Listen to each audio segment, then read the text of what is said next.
Assalamualaikum warahmatullahi wabarakatuh.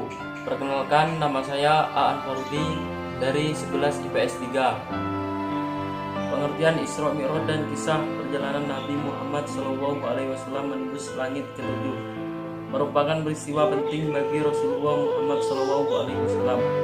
Kala itu dalam waktu kurang dari semalam suntuk, Rasulullah berpindah dari Masjidil Haram ke Masjidil Aqsa dan menuju Sidratul Muntaha.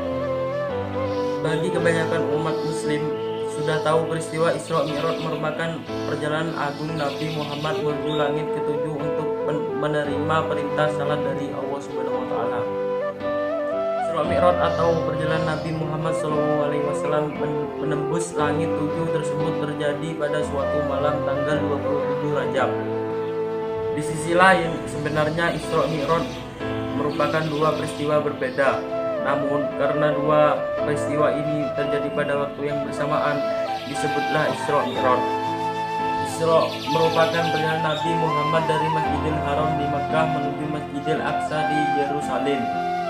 Sementara Mi'raj adalah perjalanan Nabi dari bumi menuju Sidratul Muntaha, langit ketujuh yang merupakan tempat tertinggi. Di dua perjalanan yang dilakukan Nabi Muhammad SAW tersebut hanya ditempuh dalam waktu satu semalam. Sekian dan terima kasih. Assalamualaikum warahmatullahi wabarakatuh.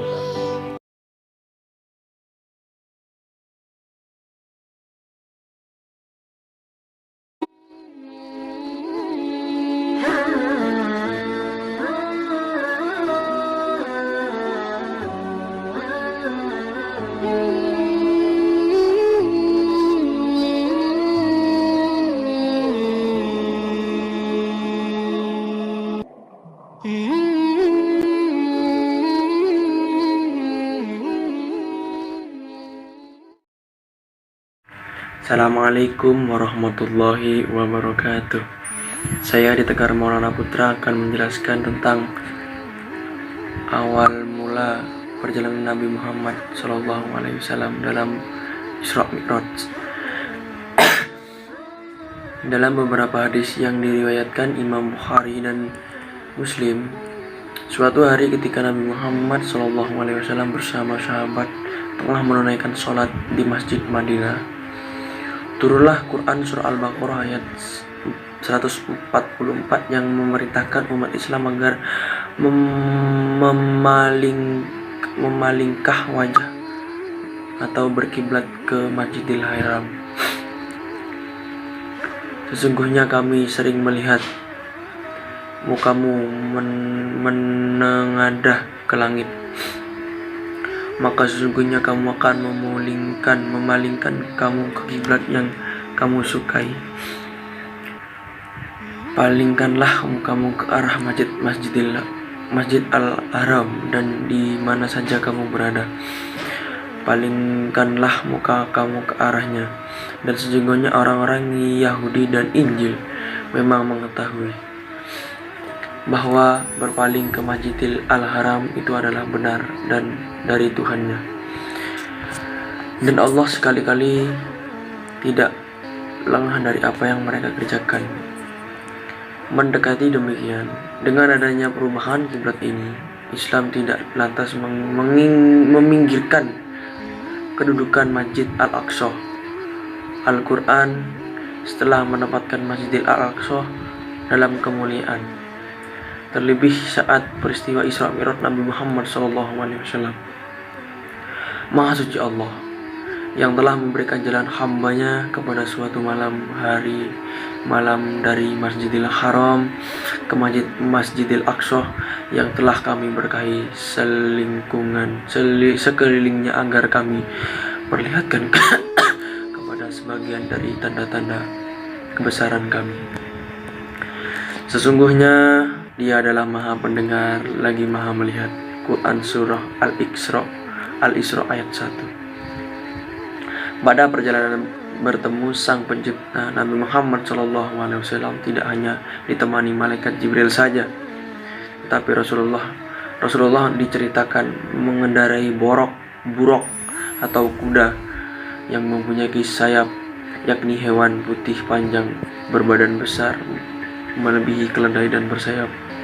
Dikisahkan Buraq sekali melangkah bisa menempuh perjalanan sejuta mata memandang dalam sekejap untuk melewati 7 langit dan bertemu dengan para penghuni di setiap tingkatan langit. Sekian dari saya, presentasi tugas PAI kelas 11 IPS 3. Saya Adit Tegar Maulana Putra, absen 2, mengundurkan diri. Terima kasih. Assalamualaikum warahmatullahi wabarakatuh.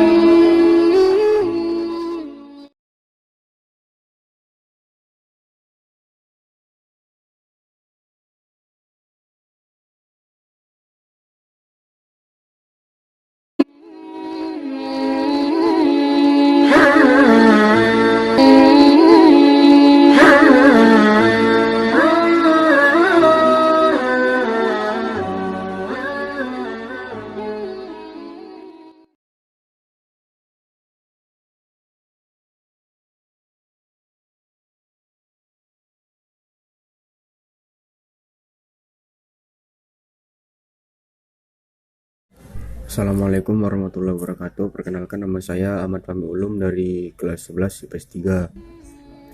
Perjalanan Nabi Muhammad SAW di langit pertama dan kedua.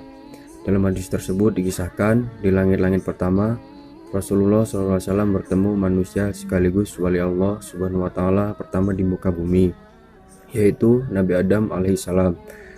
Saat bertemu Nabi Adam, Rasulullah sempat bertegur sapa sebelum akhirnya meninggalkan dan melanjutkan perjalanan. Nabi Adam membalas dengan membekali Rasulullah lewat doa agar selalu diberi kebaikan pada setiap urusan yang dihadapi. Kemudian di langit kedua, Nabi Muhammad SAW bertemu Nabi Isa dan Nabi Yahya. Seperti halnya di langit pertama, Rasulullah disapa dengan ramah oleh kedua nabi pendahulunya itu. Sewaktu akan meninggalkan langit kedua, Nabi Isa dan Yahya juga mendoakan kebaikan kepada Rasulullah. Kemudian Nabi Muhammad bersama malaikat Jibril terbang lagi menuju langit ketiga. Rasulullah SAW bertemu dengan Nabi Yusuf, manusia tertampan yang pernah diciptakan Allah SWT di bumi. Dalam pertemuannya, Nabi Yusuf memberikan sebagian dari ketampanan wajahnya kepada Nabi Muhammad SAW. Kemudian di akhir pertemuannya, Nabi Yusuf memberikan doa kebaikan kepada Nabi terakhir itu. Assalamualaikum warahmatullahi wabarakatuh.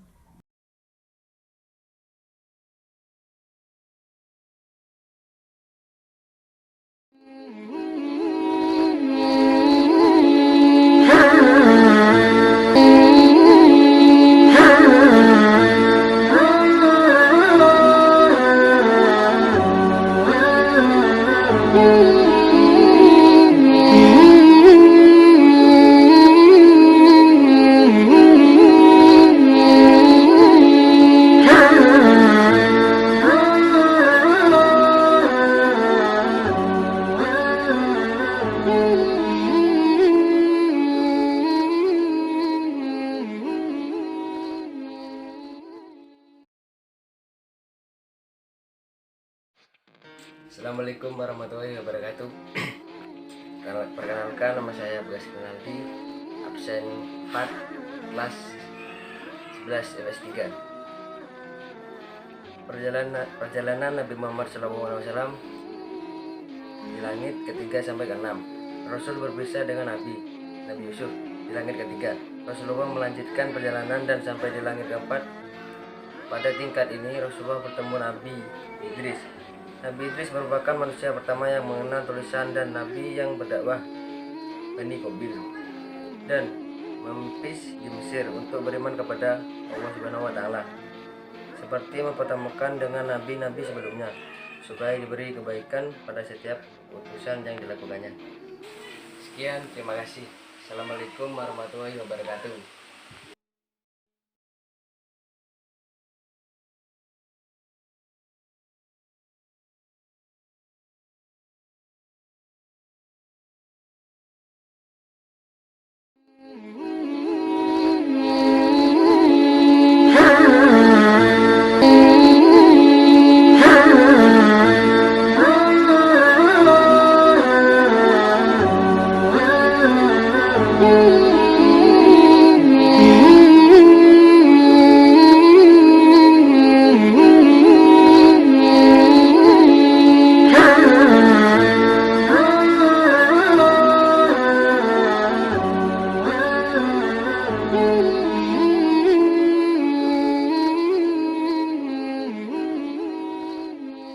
Assalamualaikum warahmatullahi wabarakatuh. Nama saya Lova Iko, kelas 11 IPS 3, absen 9. Selanjutnya, Nabi Muhammad SAW bertemu Nabi Harun, yaitu Nabi yang mendampingi Nabi Musa berdakwah mengajak Raja Fir'aun, orang yang menyebut dirinya Tuhan, dan kaum Bani Israel untuk beriman kepada Allah Subhanahu wa Ta'ala. Harun dikenal sebagai Nabi yang memiliki kepandaian berbicara dan meyakinkan orang. Di langit kelima, Nabi Harun mendoakan Nabi Muhammad senantiasa selalu mendapat kebaikan pada setiap perbuatannya. Pada langit keenam, Nabi Muhammad dan Malaikat Jibril bertemu Nabi Musa, yaitu Nabi yang memiliki jasa besar dalam membebaskan Bani Israel dari perbudakan dan menuntun mereka menuju kebenaran ilahi. Selama bertemu dengan Muhammad, Nabi Musa menyambut layaknya kedua sahabat lama yang tidak pernah bertemu. Sebelum Nabi Muhammad pamit meninggalkan langit keenam, Nabi Musa melepasnya dengan doa kebaikan. Wassalamualaikum warahmatullahi wabarakatuh.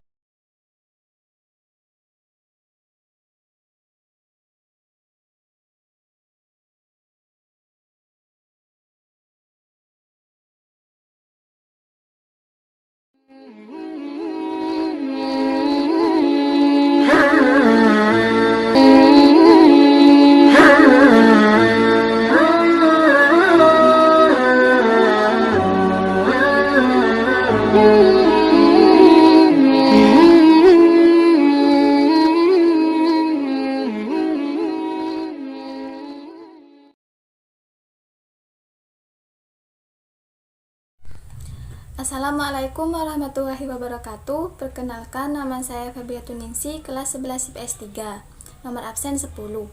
Saya akan membacakan mengenai perjalanan Nabi Muhammad SAW di langit ke-7.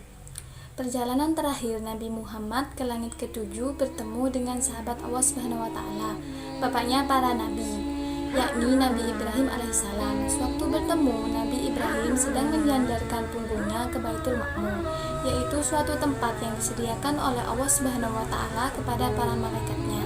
Setiap harinya tidak kurang dari 70.000 malaikat masuk. Kemudian Nabi Ibrahim alaihissalam mengajak Nabi Muhammad pergi ke Sidratul Muntaha sebelum bertemu dengan Allah Subhanahu wa Ta'ala untuk menerima perintah wajib sholat.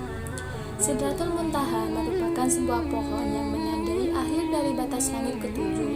Masih dalam hadis yang sama, Nabi Muhammad SAW menceritakan bentuk fisik dari Sidratul Muntaha, yaitu berdaun lebar seperti telinga gajah dan buahnya yang menyerupai tempayan besar. Namun, ciri fisik Sidratul Muntaha berubah ketika Allah Subhanahu wa Ta'ala datang. Bahkan Nabi Muhammad SAW sendiri tidak bisa berkata-kata untuk menggambarkan keindahan pohon Sidratul Muntaha. Sekian dari saya. Wassalamualaikum warahmatullahi wabarakatuh.